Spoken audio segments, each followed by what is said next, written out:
कालीपुर की कहानी वो डराने के लिए नहीं थी, वो एक चेतावनी थी, और जो इसे नजरअंदाज करता है वो खुद कहानी का हिस्सा बन जाता है। कालीपुर थाने में उस रात एक नया चेहरा बैठा था, अर्जुन सिंह। ईमानदार, निडर और हर उस बात पर हंसने वाला जिसे लोग अंधविश्वास कहते थे। साहब मेरी बहन, वो कल रात से घर नहीं आई। बैठिए। कहाँ गई थी वो? कुएं के पास से पानी भरने गई थी, तब से। साहब, गांव वाले कह रहे हैं वो थानेदार वाला भूत ले गया उसे। भूत वूत की बातें छोड़िए बनवारी जी, FIR लिखवाइए, हम ढूंढेंगे। साहब, आप नए हैं इस थाने में, आपको नहीं पता। अर्जुन को उस वक्त नहीं पता था कि न जानना ही उसकी सबसे बड़ी गलती साबित होगी। अगले दिन अर्जुन गांव पहुंचा जवाब ढूंढने, पर कालीपुर में जवाब हमेशा सवालों से ज्यादा डरावने होते थे। माताजी, ये जो लोग गायब हो रहे हैं, कुछ देखा आपने? हाँ बेटा, जो भी गायब हुआ कभी ना कभी थाने गया था शिकायत लेकर, और शिकायत दब गई। मतलब? 20 साल पहले एक थानेदार था यहाँ, एक इनकाउंटर में मारा गया, पर कहते हैं उसकी आत्मा आज भी ड्यूटी पे है।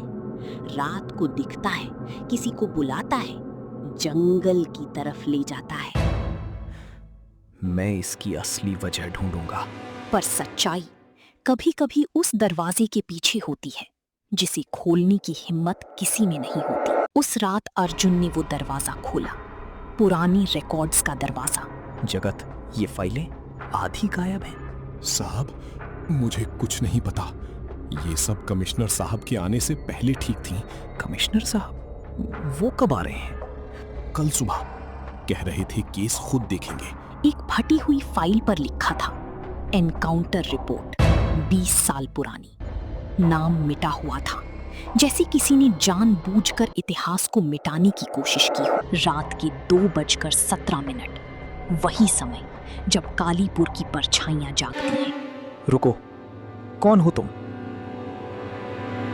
ये तो अपना ही नाम, अपनी ही वर्दी, जैसे भविष्य ने उसे एक चेतावनी भेजी हो। सुबह होते ही शहर से एक बड़ा नाम कालीपुर पहुंचा, कमिश्नर प्रताप शर्मा।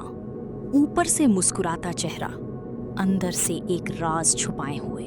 सिंह साहब, सुना है आप भूत प्रेत की जांच कर रहे हैं। पुलिस अफसर हैं आप, कहानीकार नहीं। सर, हर गायब होने वाला इंसान थाने से जुड़ा था। कोई पुरानी शिकायत, कोई दबा हुआ केस। दिलचस्प कहानी है। चलिए, आज रात मैं भी आपके साथ पेट्रोलिंग पे चलता हूं, खुद देख लेंगे ये भूत। अर्जुन को नहीं पता था शिकार और शिकारी आज रात एक साथ जंगल में उतरेंगे। और फिर वो पल आया जब कालीपुर का सबसे बड़ा राज बेनकाब हुआ। सर, वो देखिए, ये तो आप हैं सर। हाँ सिंह साहब, 20 साल पहले जो थानेदार मरा था इनकाउंटर में, वो मैं ही था। बस उन लोगों को चुप कराना पड़ा जो सच जानते थे। बनवारी की बहन? उसने मेरे खिलाफ गवाही देने की कोशिश की थी। जो भी बोलता है गायब हो जाता है। गांव वाले डर के मारे थाने नहीं आते। यही तो चाहिए मुझे। अब तुम्हारी बारी है। अर्जुन का नाम फाइलों से भी वैसे ही मिट गया जैसे 20 साल पहले किसी और का मिटा था। और कालीपुर थाने में फिर एक नया चेहरा आया। सर, नए इलाके में स्वागत है। बस एक बात, रात को अगर कोई वर्दी वाला दिखे, मुड़कर मत देखिएगा। कालीपुर में हर थानेदार एक दिन खुद परछाई बन जाता है। सवाल सिर्फ इतना है, अगली बारी किसकी है? पर कालीपुर की कहानी अभी खत्म नहीं हुई थी। जो सच दबाया गया था वो आखिरकार बाहर आने को था, आग की तरह। कौन? मुझे पहचाना नहीं प्रताप जी?